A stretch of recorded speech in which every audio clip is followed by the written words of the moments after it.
চাদরে আবৃত করি, শুধুমাত্র তার দিনকে উদ্দেশ্য করে এখানে উপস্থিত হওয়ার সুযোগ করে দিলেন। সেই মহান মনিবের দরবারে আমরা সিজদার মতো চিত্তে শুকরিয়া আদায় করছি, আলহামদুলিল্লাহ।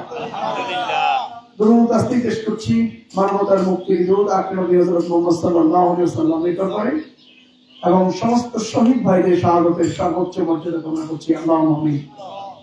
সম্মানিত ভাই এবং বোনেরা, মাগরিবের সময় খুবই অত্যাসন্ন, হয়তো আর সর্বোচ্চ 5 থেকে 7 মিনিট বাকি আছে। আমরা তার পূর্বেই 10 মিনিট বাকি আছে না, তার পূর্বেই আমরা আমাদের কথা শেষ করে আমরা আবার সালামদল ইউনিয়নে একটা প্রোগ্রাম আছে, সেখানে গিয়ে আমাদেরকে মাগরিব ধরার কথা, হয়তো পারবো না, ইনশাআল্লাহ আল্লাহ আমাদেরকে তৌফিক দান করুন। সম্মানিত ভাই এবং বোনেরা, আমরা আজকে আপনাদের কাছে আসছি। এই ঠাকুরগাঁও সদরের 22টা ইউনিয়ন আছে এবং পৌরসভার হলো 12টা ওয়ার্ড আছে। সংগঠন যেহেতু আমাকে এই জায়গায় দায়িত্ব দিয়েছেন আগামী জাতীয় সংসদ নির্বাচনে সংগঠনের পক্ষ থেকে দাঁড়িপাল্লা প্রতীক নিয়ে নির্বাচন করার জন্য, তো আমি যেহেতু সংগঠন আমাকে দাঁড়িপাল্লা প্রতীক দিয়ে দিছে, এমপি ক্যান্ডিডেট ঘোষণা করছে, আর যাই করি আসবো আর শহরে কিছু লোকজন নিয়ে বসবো আর সর্বোচ্চ ইউনিয়ন পর্যায়ে কিছু লোকজন নিয়ে বসে আমি চলে যাবো, এটা হবে? আমি যখন থেকে এই দায়িত্ব আমার উপরে সংগঠন দিয়েছেন তারপর থেকে আমি চেষ্টা করছি একেবারে প্রত্যন্ত অঞ্চলগুলোতে ছুটে যাওয়ার জন্য, একেবারে গ্রাম থেকে গ্রামাঞ্চলে পাড়ার মহল্লায় যাওয়ার চেষ্টা করছি, এজন্য যে আমি সেখানে গিয়ে সেখানকার মানুষের সাথে কথা বলার চেষ্টা করছি, তাদের সুখ দুঃখ গুলো শোনার চেষ্টা করছি, তাদের সমস্যাগুলো শোনার চেষ্টা করছি, যেন এগুলো সমাধানের প্রপার উদ্যোগ নেওয়া যায়। যদি শুনতেই না পারি, জানতেই না পারি, বুঝতেই না পারি, উদ্যোগ নেব কেমনে ভাই? উদ্যোগ নেওয়া যাবে না। এই যে 54 বছরে আমাদের এই বাংলাদেশ স্বাধীনতার পরবর্তী 54 বছর অতিবাহিত হয়েছে, বলেন এই ঠাকুরগাঁয়ের দৃশ্যমান এমন কোন কাজ হয়েছে যে কাজটা আমরা বাইরে যেয়ে বলতে পারি ঠাকুরগাঁয়ে এই কাজটা হয়েছে, আলহামদুলিল্লাহ? এরকম আছে? আমরা যদি ঠাকুরগাঁয়ের দৃশ্যমান কাজ যদি দেখতে চাই তাহলে আমরা কোনটা দেখতে পাবো? যে ঠাকুরগাঁয় যদি একটি মেডিকেল করে হাসপাতাল হতো তাহলে আমরা বলতে পারতাম ঠাকুরগাঁয়ে একটা কাজ হয়েছে, বুঝছে না? আজকে এই ঠাকুরগাঁয় যদি বিশ্ববিদ্যালয় থাকতো, এখানে যদি ইঞ্জিনিয়ারিং কলেজ থাকতো, এখানে যদি কৃষি কলেজ থাকতো, এখানে যদি বন্ধ হয়ে যাওয়া বিমানবন্দরটা চালু থাকতো, এখানে যদি ইপিজেড প্রতিষ্ঠিত হতো, এখানে যদি কিছু শিল্প কলকারখানা যদি গড়ে উঠতো, তাহলে আমরা বুঝতে পারতাম যে আমাদের রাজনৈতিক নেতারা যারা এমপি হয়েছিলেন, যারা মন্ত্রী হয়েছিলেন, ঠাকুরগাঁওর জন্য বহুত কিছু করেছেন, তাই বলতাম না ভাই? এখন বলার মতো কিছু আছে? বলতে পারবেন? বলতে পারবেন না। সুতরাং আগামী দিনে এই জন্যই আমরা পরিবর্তন চাই। যেহেতু যারা ক্ষমতায় পর্যায়ক্রমে এখানে এসেছিলেন তারা এগুলো পারেন নাই, তারা এগুলো করেন নাই, করার কোনো উদ্যোগ গ্রহণ করেন নাই। সুতরাং যারা পারে নাই তাদেরকে কি আবার আমরা ক্ষমতায় বসাবো? নাকি যারা ক্ষমতায় যায়নি এবং পারার স্বপ্ন দেখছে, উদ্যোগ নিচ্ছে, তাদেরকে আমরা নিয়ে যাব? এই জন্যই এই পরিবর্তন চায় মানুষ। পরিবর্তন চায় যে আপনাদেরকে দেখেছি, আপনারা পারেন নাই, সুতরাং যাদেরকে দেখিনি এবার তাদেরকে দেখতে চাই তারা পারে কিনা। ইনশাআল্লাহ এই জন্যই পরিবর্তনের হাওয়া এখন বইছে। ইতিমধ্যেই আপনারা দেখেছেন যে সারা বাংলাদেশের যে বড় বড় বিশ্ববিদ্যালয়গুলো, ঢাকা বিশ্ববিদ্যালয়, রাজশাহী বিশ্ববিদ্যালয়, চট্টগ্রাম বিশ্ববিদ্যালয়, জাহাঙ্গীরনগর বিশ্ববিদ্যালয়, এই বিশ্ববিদ্যালয়গুলোতে নির্বাচন হয়েছে না ভাই? সেখানকার উচ্চ শিক্ষিত সেখানকার ছাত্রছাত্রী ভাই এবং বোনেরা সেখানে ছাত্র শিবিরের প্যানেলকে বিপুল ভোটে বিজয়ী করার মধ্য দিয়ে প্রমাণ করেছে আমরা পরিবর্তন এনে দিয়েছি। আমরা বিশ্ববিদ্যালয়ে পরিবর্তন এনেছি এবং আগামী দিনে জাতীয় সংসদ নির্বাচনে পরিবর্তন আসবে। তারা পরিবর্তনের হাওয়া শুরু করেছেন, পরিবর্তনের ইঙ্গিত দিয়েছেন। এখন টেকনাফ থেকে তেতুলিয়া, রূপসা থেকে পাতুলিয়ার প্রত্যেকটি প্রান্তরে আগামী জাতীয় সংসদ নির্বাচনে একই ধারাবাহিকতার পরিবর্তন আসবে ইনশাআল্লাহ। কারণ আমরা স্বাধীনতার পরবর্তী 54 বছর শুধু জুলুমের শিকার হয়েছি, নির্যাতনের শিকার হয়েছি, আমরা বঞ্চিত হয়েছি, আমাদেরকে শান্তিতে ঘুমাতে দেওয়া হয়নি। এই ধরেন বিগত 16 বছরের কথা যদি বলি, তাহলে এই 16 বছর আমরা ঘুমাতে পেরেছি? ঘুমাতে পারিনি। আমার জীবনের এই 16 বছরের ইতিহাসে বহু শুক্রবার গেছে আমি জুমার নামাজ পড়তে পারিনি মসজিদে গিয়ে। বহু ঈদ গেছে আমি ঈদগাহ মাঠে গিয়ে আমি নামাজ আদায় করতে পারিনি। বহু রাত গেছে যেটা আমাদের এই গাছতলায় আর জঙ্গলে ঘুমাতে হয়েছে, তাই না ভাই?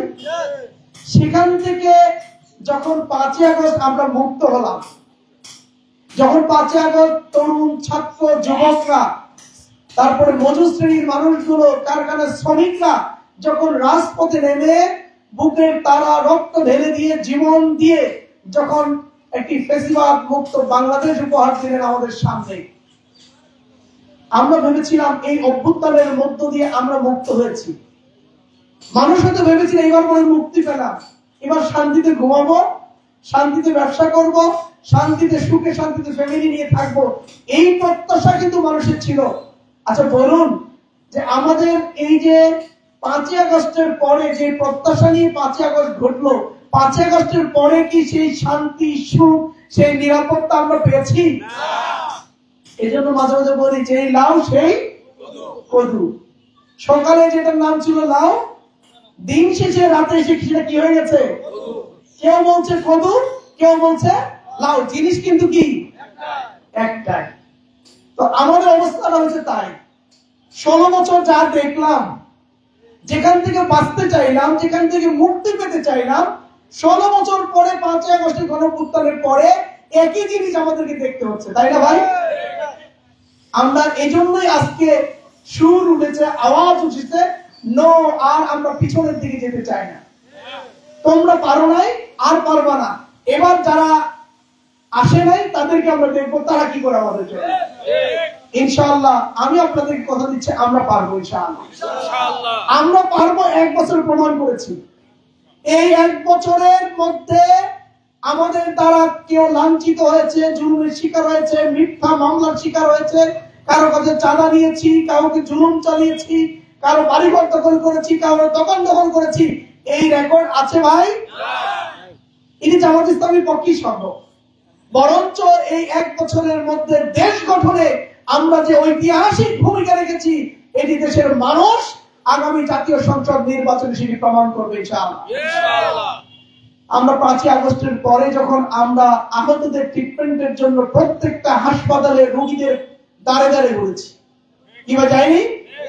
ঢাকা মেডিকেল, পিজি হাসপাতাল, পঙ্গু হাসপাতাল, চক্ষু ইনস্টিটিউট থেকে শুরু করে ঢাকার এমন কোন হসপিটাল ছিল, সারা বাংলাদেশের প্রত্যেকটা হাসপাতালে ছুটে গিয়েছি আহতদের খোঁজ খবর নেওয়ার জন্য, তাদের ট্রিটমেন্টের ব্যবস্থা করার জন্য, তাদেরকে আর্থিক সহযোগিতা দেওয়ার জন্য। যে নিহত ফ্যামিলিগুলো প্রায় 1400 অধিক মানুষ মারা গিয়েছিল, এই 100% শহীদদের কাছে আমরা পৌঁছে গেছি। এবং এটা বেশি সময় লাগেনি আমাদের, মাত্র অভ্যুত্থানের 3 থেকে 4 মাসের মধ্যেই আমরা সমস্ত শহীদ ফ্যামিলির কাছে পৌঁছে গিয়েছিলাম, তাদের সহানুভূতি জানিয়েছি, তাদের পাশে দাঁড়িয়েছি এবং তাদের প্রত্যেককেই পর্যাপ্ত পরিমাণে আমরা আর্থিক সহযোগিতা দিয়ে তাদের পাশে দাঁড়ানোর চেষ্টা করেছি। রাষ্ট্র গঠনে সংস্কারের জন্য আমরা কাজ করেছি। আমরা যখন সংস্কারের জন্য আওয়াজ তুলেছি, সংস্কারের জন্য নিবিড়ভাবে যখন রাষ্ট্রকে সহযোগিতা করছিলাম, তখন আরেকটা দল কিন্তু সংস্কার কাজে বাধা দিয়েছে। তারা সংস্কার চায় নাই, তারা শুধু নির্বাচন চেয়েছে, তারা ক্ষমতা চেয়েছে, তারা রাজত্ব চেয়েছে। আমরা বলেছি ওই রাজত্ব যেই জনগণ যার হাতে দিবে তিনি ওই রাজত্ব করবেন, কিন্তু তার আগে সংস্কার হতে হবে, আগে রাষ্ট্রটার মেরামত হতে হবে।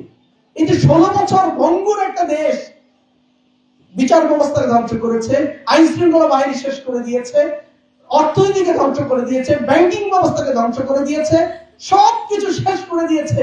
এখন এটার আগে মেরামত হতে হবে, সংস্কার হতে হবে, এবং এমন সংস্কার হতে হবে আগামী দিনে যারাই ক্ষমতায় আসুক, জামাত আসুক, বিএনপি আসুক, যাই আসুক না কেন, যেন আর আওয়ামী লীগের মতো ফ্যাসিবাদী হওয়ার সুযোগ কেউ না পায়। এর বন্দোবস্ত আগে করতে হবে, তারপরে নির্বাচন। আপনারা কেউ এটা চান না? এটাই আমরা চাইছিলাম, যে আমরা আসি আর যেই আসুক, আমরাও ক্ষমতায় আসতে যেন আমরা ফ্যাসিবাদী হওয়ার সুযোগ না পাই, এই পথটা যেন খোলা না থাকে। এজন্য আমরা চেয়েছিলাম আগে সংস্কার হবে। সংস্কার হবে, আলোচনার মধ্য দিয়ে সংস্কার হবে। এই সংস্কারটাকে বাস্তবায়ন দেখতে চাই, তারপরে নির্বাচন দেখতে চাই। এই দাবি চাওয়াটা কি ভুল ভাই? ভুল না। সবাই মানুষ অ্যাপ্রিশিয়েট করেছে, আমাদেরকে ধন্যবাদ জানিয়েছে, কিন্তু একটা দল এটা মানে নিতে পারেনি। একটা পর্যায়ে অন্যান্য দলগুলোর চাপের মধ্যে পড়ে, জনগণের চাপের মধ্যে পড়ে একটা পর্যায়ে তারাও সংস্কার কাজে অংশগ্রহণ করেছে। সংস্কার হয়ে গেল, সব সংস্কার কি কি ক্ষেত্রে সংস্কার হবে ওগুলো সব ঠিক হয়ে গেল। এখন বলতেছে না, এগুলো এখন বাস্তবায়ন করা যাবে না, নির্বাচিত গভর্নমেন্ট তা করবে। তাহলে লাভ কি হলো ভাই? নির্বাচিত গভর্নমেন্ট এসে এই কাজগুলো করবে নিশ্চয়তা আছে? নাই। আমরা বলেছি নো, হবে না, আগেই করতে হবে।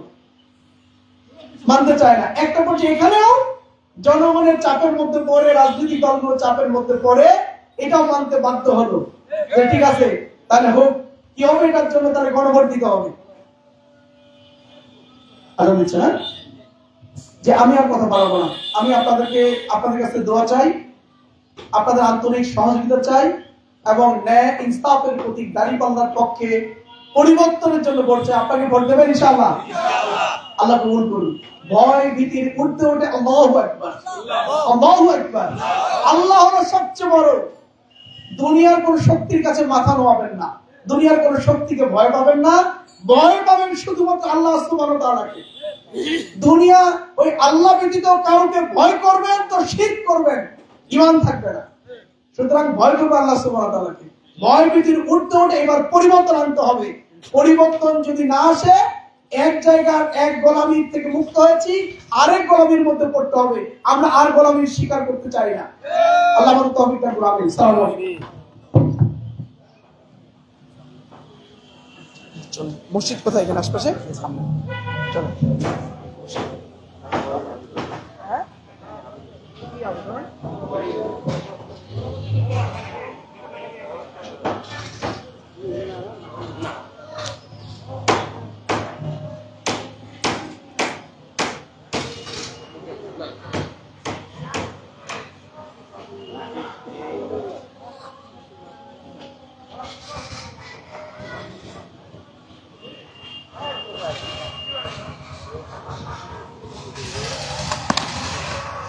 अरे यार गुस्सा